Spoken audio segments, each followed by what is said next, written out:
Going into Friday, we learned that President Trump tested positive for COVID 19. I have a theory how that happened. I'm sure you knew.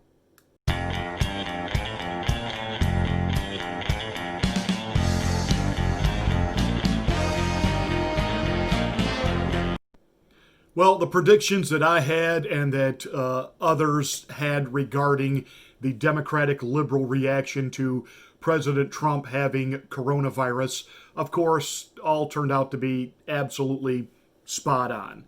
I told you on Friday that once the word got out, that you would have a couple of reactions from the left. Some would be absolutely jubilant, joyful, wishing him demise, death, etc.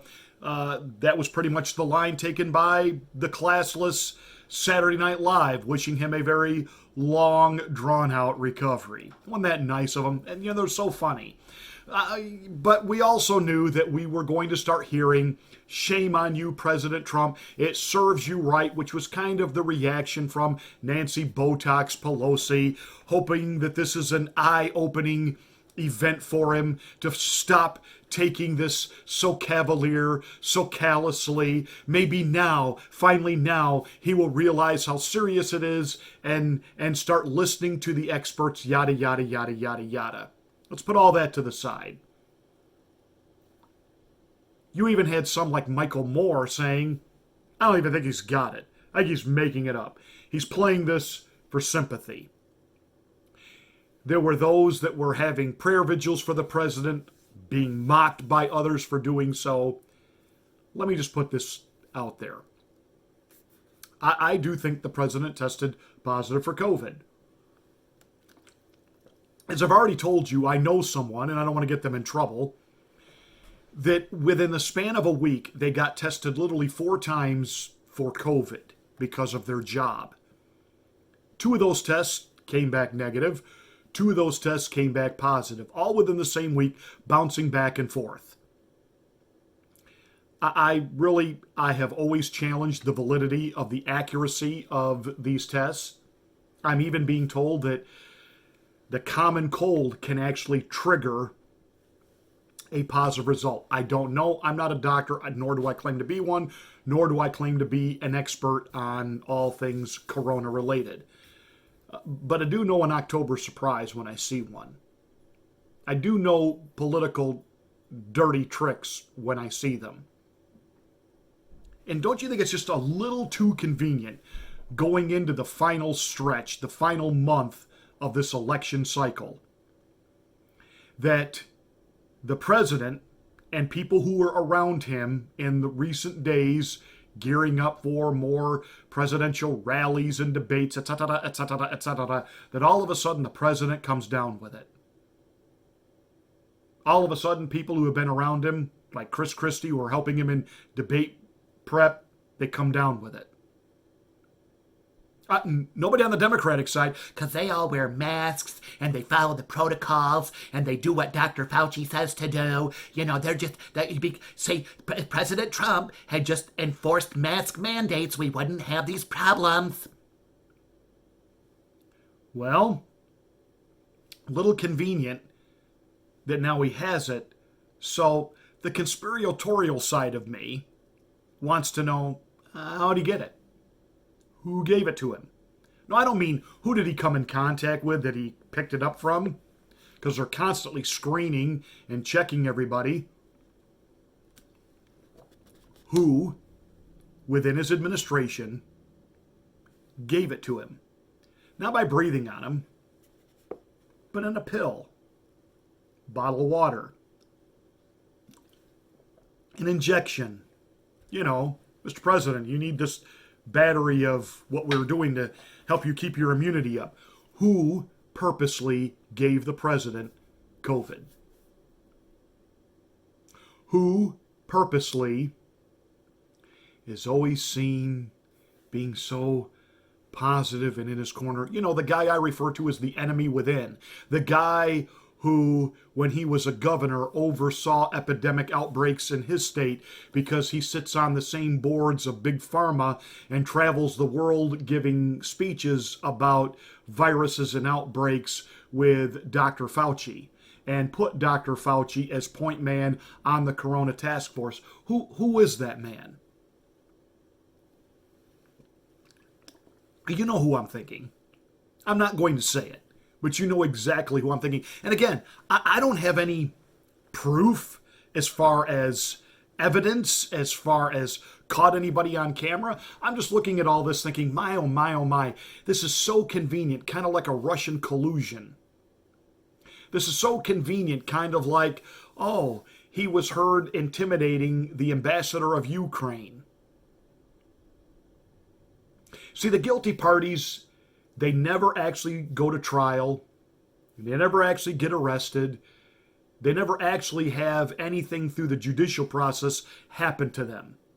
Now, I will say this as a man of faith. They never really do get away with it. There is another judge. And he's not also a judge, he's a vindicator. As a judge, we can all get upset and angry that Hillary Clinton has never actually had a day in court and she's never actually been, quote, locked up. No, but another judge certainly made sure she never got to be president. Another judge certainly has made sure that her entire family has been discredited. And long after the whole Paula Jones and all of the sexual peccadillos of Bill Clinton has basically been eradicated to a footnote in history and has now been brushed aside thanks to the Me Too movement, who, though they won't come out and condemn Clintons, they don't really want anything to do with them either. And so I also believe that this same other judge who judges is also a vindicator. And this little stunt, and I do believe it was a political stunt on purpose. They have tried everything to separate Donald Trump from his base. They have tried everything and anything that they could do to get the American people to, by and large, hate and reject President Trump. And even in the midst of a pandemic, or I should say plandemic, that they have been trying to play for their own political reasons, they haven't been able to really nail it and put away this election, even with the media lying on their behalf every day that Joe Biden has now opened up a 14-point lead over the president. If that were the case, they'd be on autopilot right now. But I did hear that Biden's actually out doing a little campaigning this week in Florida. What's he doing that for? If he's got a 14-point lead nationally, he doesn't need to be campaigning right now. See, Hillary Rotham Clinton, she believed her own propaganda, so she stopped campaigning. She lost the election. Joe Biden knows those polls are bogus. He knows he's in really deep, hot water in Florida. He knows, based on the exit polling of the last presidential debate, he didn't win it. Telemundo gave it 64 to 30 something to Donald Trump. The Latino vote gave it to Donald Trump. Joe Biden is in trouble.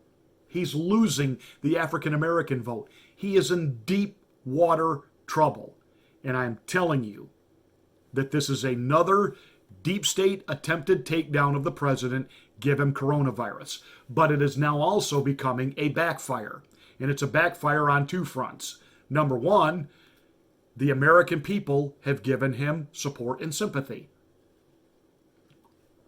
They have.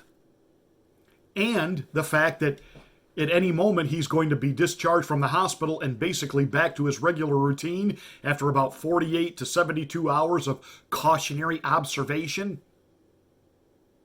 The president will now really be able to go after the Faucis and these so-called fear-mongering experts and say 99.8% of people under the age of 70 who get this recover.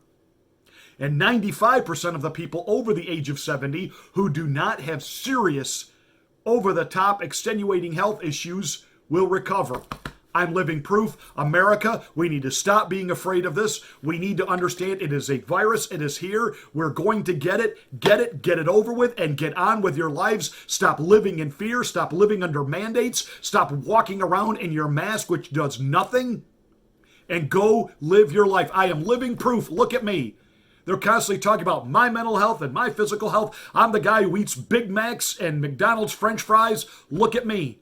I got it. I got over it. We're getting on with it because that's what we as Americans do. I am telling you, that message will resonate with people because this country has had it up to here with mandates. They're tired of being afraid. They're tired. Even those that might even still believe that this is the death plague, they have decided, I'm willing to take the risk. I'm willing to take the fear. I want to go to my kids' ball games. I want life to return to normal. I'm sick of the stupid mask. I'm sick of living this way.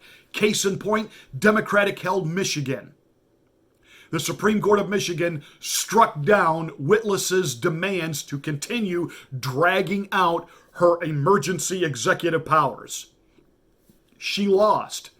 She even said, well, thanks to the Supreme Court of Michigan, now I have been stopped from saving lives. She's not saving any lives.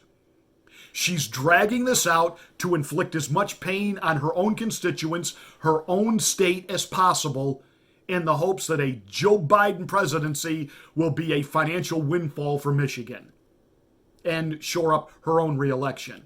She got a reality check. The people of Michigan have said, bull hawk. We're tired of being muzzled. We're tired of not being able to go anywhere, do anything. We're sick of this. Open the state now.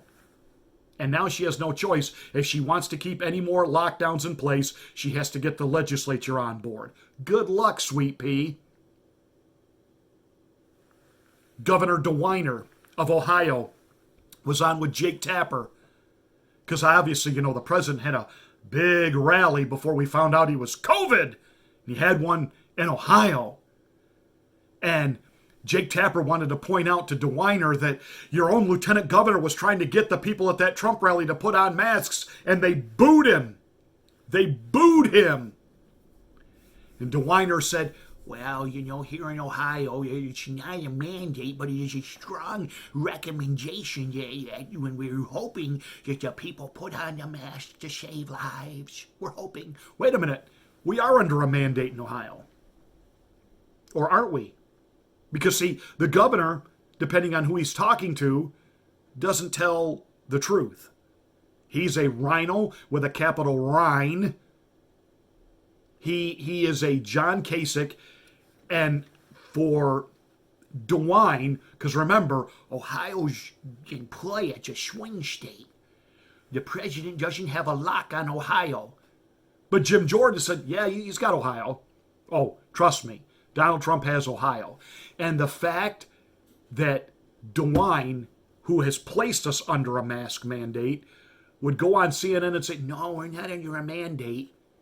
That means he's done what he does as a career politician. He's done which way is the wind blowing? He now knows that the winds through Ohio are definitely Trump will win, Trump landslide.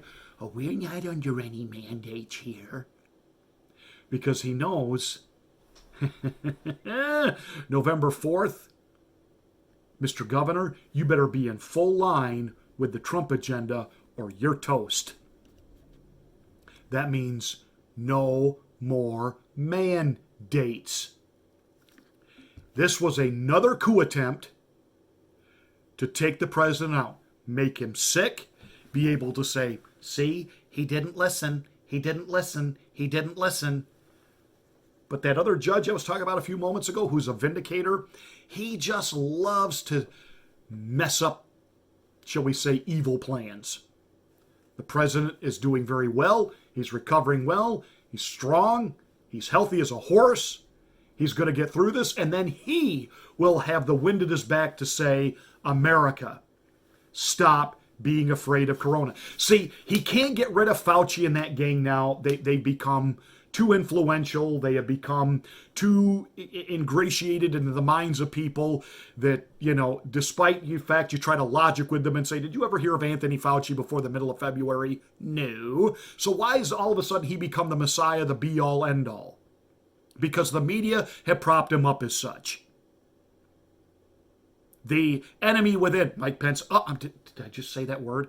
The enemy within propped him up and let him be the spokesperson, the mouthpiece in the initial days of the coronavirus here in the U.S. for the Trump administration. And now Donald Trump is wisely, without firing him, without discrediting him, in the last debate, he said, hey, even Fauci doesn't think we ought to be wearing masks. And he's right. Fauci has said that. Fauci has been on both sides of the issue on everything during this pandemic because he's a rat weasel politician. He's hoping to score big with a vaccine, but now that Trump will be able to be out there making the case fervently now to the American people, hey, I got over it. We're going to, all of us, stop being afraid of it. It's here. Get rid of the mandates. Go about your life. Life is all about assuming risk. Every time you get in an automobile, you assume the risk that you might be in a fatal car accident. You go out in public, you run the risk that you could be part of a mugging, a violent, anything could happen at any moment. We assume that risk. It is time to assume that risk with coronavirus and get on with our lives. And that is the message the Democrats don't want people to hear. It is the message they don't want Americans to embrace. And they know that if Americans embrace that message by and large, it is absolutely over for them. They were hoping to make him sick as the October surprise. And like the Russian collusion nonsense, it is falling apart. It is going to backfire on them. And now, instead of making them weaker, they have made the president stronger, who will now be able to fight and vindicate and be done with this corona hogwash having a chokehold over our nation. Hey, that's it for me. Thanks so much for watching. Give us a thumbs up and a great big like. Share this to your social media platforms, smack the bell, and click the word all to get notification of my next rant.